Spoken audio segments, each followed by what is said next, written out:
할렐루야. 우리 함께 고백하시겠습니다. 예수는 그리스도십니다. 또 고백하시겠습니다. 예수가 그리스도 되심을 가르치고 전파하겠습니다. 아멘. 그 복음 전파하는 일에 전도에 쓰임받는 우리 인생이 되기를 간절히 소망합니다. 오늘 말씀의 제목은 중심을 보시는 하나님, 중심을 보시는 하나님입니다. 하나님께서 새 일을 행하실 때가 있습니다. 지금 이 사무엘상에서는 사무엘이 새로운 왕을 세워야 하는 때였습니다.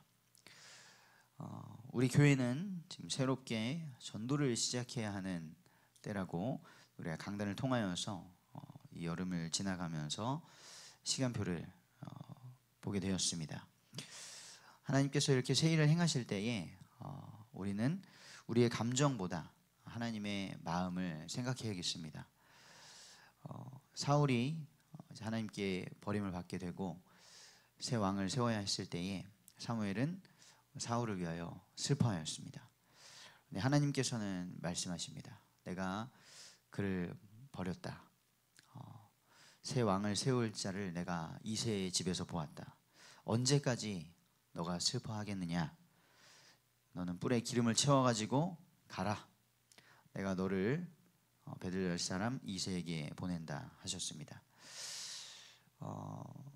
출애굽을 위하여서 모세를 보내실 때에, 그리고 니느웨를 구원하시려고 요나를 보내실 때, 또 이스라엘을 향한 하나님의 마음을 알게 하시려고 호세아에게 고멜을 아내로 맞이하라고 하셨을 때에,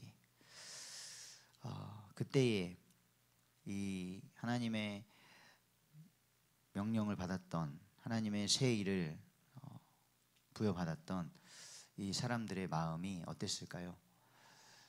모세도 갈 수 없다고 했었습니다. 요나는 도망을 갔죠. 호세아도 그 음란한 여자를 아내로 맞이하는 것, 그를 사랑하는 것이 쉽지 않았을 것입니다. 우리는 하나님께서 새 일을 행하실 때 그것이 우리의 마음에, 우리의 감정으로는 받아들여지지 않을 수도 있습니다. 그러나 우리는 하나님께서 사무엘에게 말씀하신 것처럼 언제까지 너가 슬퍼하겠느냐, 언제까지 두려워하겠느냐, 언제까지 분노하고 있겠느냐, 언제까지 억울해하고 있겠느냐, 하나님 말씀하십니다. 하나님의 마음을, 새 일을 행하고자 하시는 그 하나님의 마음을 우리가 알기를 원합니다. 또 하나님께서 새 일을 행하실 때 현실의 문제가 막아설 수도 있습니다. 그때에 우리가 그 현실의 문제를 해결하려고 너무나 빠져 있거나 마음을 빼앗기는 것이 아니라 오히려 예배를 하고 하나님과 먼저 화목하게 되기를 원합니다. 사무엘은 이제 사울이 하나님께 버림을 받았기 때문에 새 왕을 세우러 간다라고 하면 사울이 사무엘을 죽일 수도 있겠죠. 그 현실의 문제를 하나님께 아뢰입니다. 사울이 저를 죽이지 않겠습니까? 그때 하나님께서는 제사를 하러 간다고 해라. 거짓말을 하고 제사 드릴 게 아니라 왕에게 기름 부으러 가는 게 아니다, 제사하러 가는 거다, 그런 거짓말을 하라는 것이 아니라 하나님과의 화평한 관계가 먼저 돼야 되는 것이죠. 아브라함은 평생토록 자기가 있는 곳에서 단을 쌓는 인생을 살았습니다. 아무것도 없었지만 하나님께 단을 쌓으면서 하나님께서 주신 약속을 붙잡았고요. 그 약속이 계속해서 구체화되고 성취되는 것을 경험했습니다. 또 다니엘은 포로 생활 속에서도 하루에 3번 하나님을 바라보며 감사하며 기도했죠. 바울과 실라는 복음 전하다가 감옥에 갇혔는데 그 감옥에서 찬양했습니다. 그때의 옥토가 흔들리고 그 감옥에서도 복음이 전파되는 일이 일어났습니다.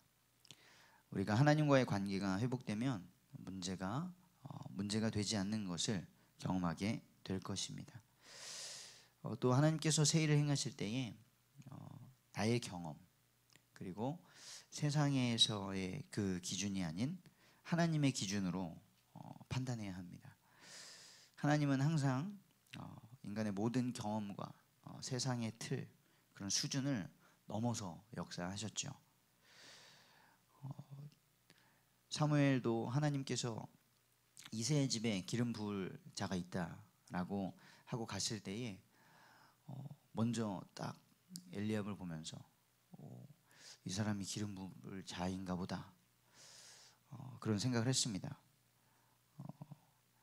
하지만 하나님께서는 그 기준이 아니라고 말씀하셨죠. 어떻게 그 옛날 족장 시대에 부족 시대에 가족들이 똘똘 뭉쳐서 살아야 되는 그때에 75세 노인 아브라함 한 명이 큰 민족을 이룰 수 있었겠습니까? 또 어떻게 말구유에 태어난 예수님이 온 인류의 죄를 담당할 그리스도가 될 수 있었겠습니까? 어떻게 이 작은 나라 대한민국이 선교 강국이 될 수 있었을까요? 하나님께서는 항상 우리의 경험, 우리의 지식, 세상의 수준을 넘어서 일하십니다.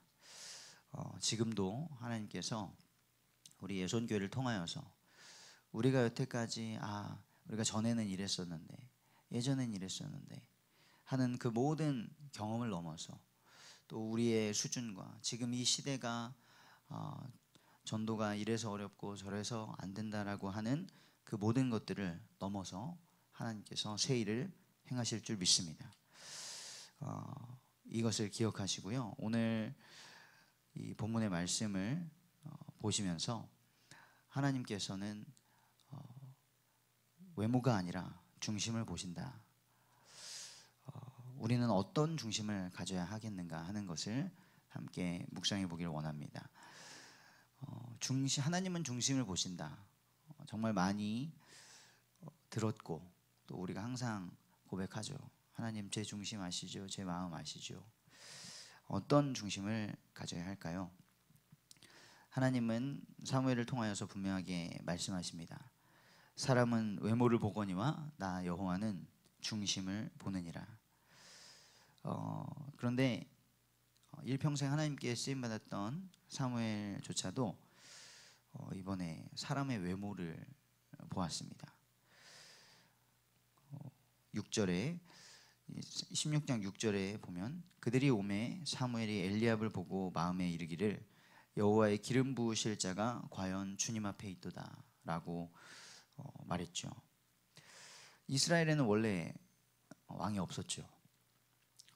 그래서 인간 왕의 기준은 다른 강대국들에 세워진 왕들이나 아니면 처음 기름 부음을 받은 사울이 기준이 되었을 것입니다. 사무엘은 사울을 기름 부었던 그 경험에 비추어서 엘리압의 용모와 키를 보고 왕이 될 만한 사람이라고 생각했던 것이죠. 우리도 이렇게 우리가 경험했던 것, 또 눈에 보이는 세상 기준을 따라서 선택할 때가 많습니다. 특히 우리가 교회에서 일꾼을 세울 때나 아니면 현장에서 전도할 때 그런 경우가 있죠. 뭔가 이 사람이 군말 없이 잘 따르고 헌신할 것 같다 하는 생각을 하거나 아니면 뭔가 이 사람이 내 말을 잘 들어주고 영접할 것 같다 하는 그런 기준을 눈에 보이는 것을 보고 따라가는 거죠. 판단하는 것이죠. 하지만 우리 하나님은 사람과 같지 않으셔서 외모가 아닌 중심을 보신다고 하셨습니다. 이새의 7 아들을 다 보았지만 하나님은 그 중에 택한 자가 없다라고 하셨습니다. 알고 보니 들에서 양을 치고 있는 막내 아들 다윗이 있었던 거죠. 다윗은 이 기름 부음을 받을 대상에조차 포함되지 않았던 것입니다. 그런데 성경은 다윗이 하나님의 마음에 합한 자다라고 말씀합니다. 하나님이 보시는 중심은 무엇일까요? 하나님이 보시는 중심은 진실함과 완전함입니다. 먼저 다윗의 마음에는 진실함이 있었습니다. 그래서 다윗은 시편에 고백합니다. 자신이 죄악 중에서 출생한 자이다. 하나님 앞에 범죄한 죄인이다 라는 것을 알았죠. 시편 51편의 고백입니다. 다윗이 우리아의 아내 밧세바를 범하고 나단 앞에서 회개했던 고백이었죠.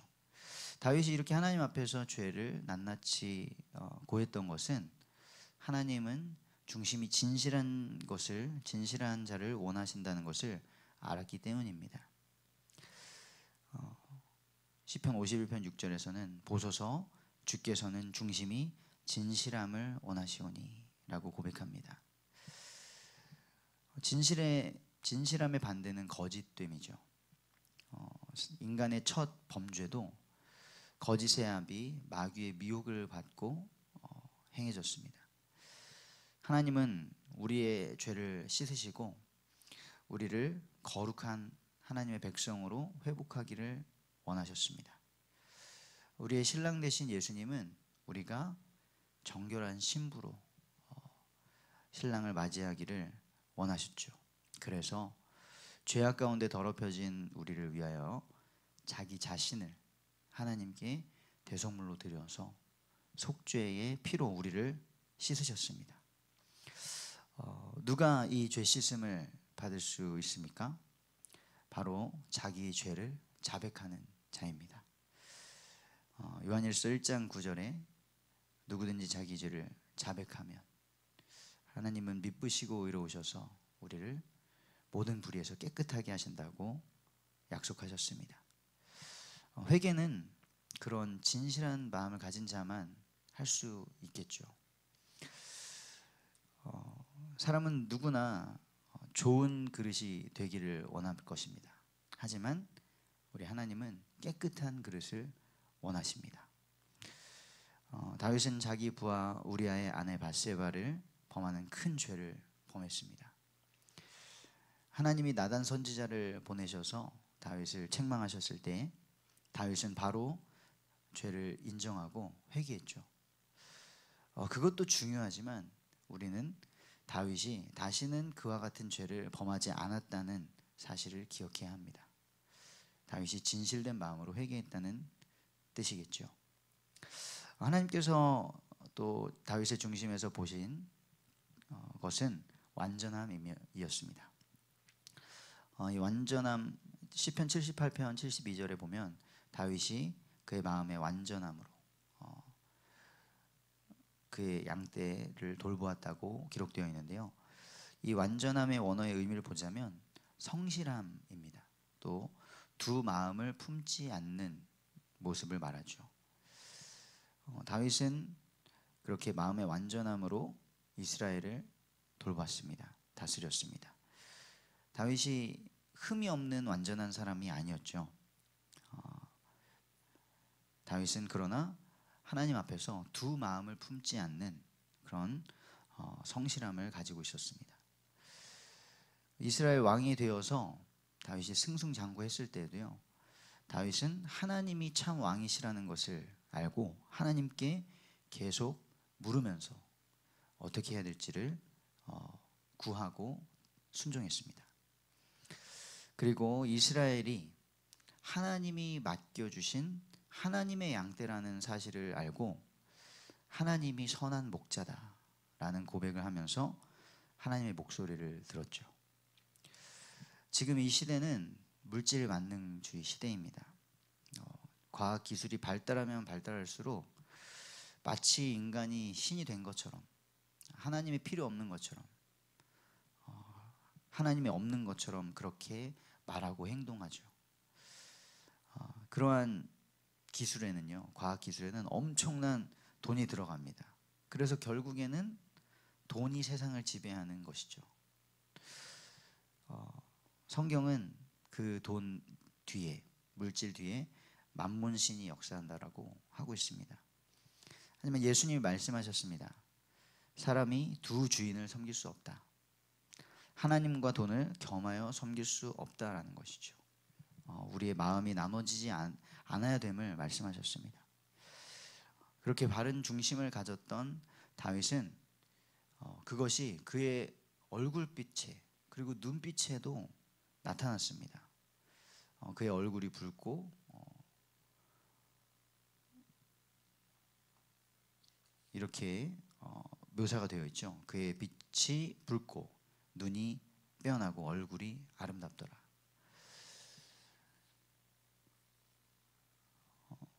그리고 그 다윗은 기름 부음을 받은 후에 하나님의 영에 크게 감동되어서 하나님이 부르신 일에 쓰임받을 준비가 되었습니다.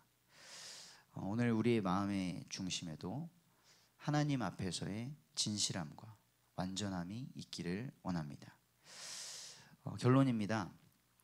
우리가 하나님 앞에 진실한 마음을 품게 되면요, 우리 자신이 죄인임을 고백할 수밖에 없을 것입니다.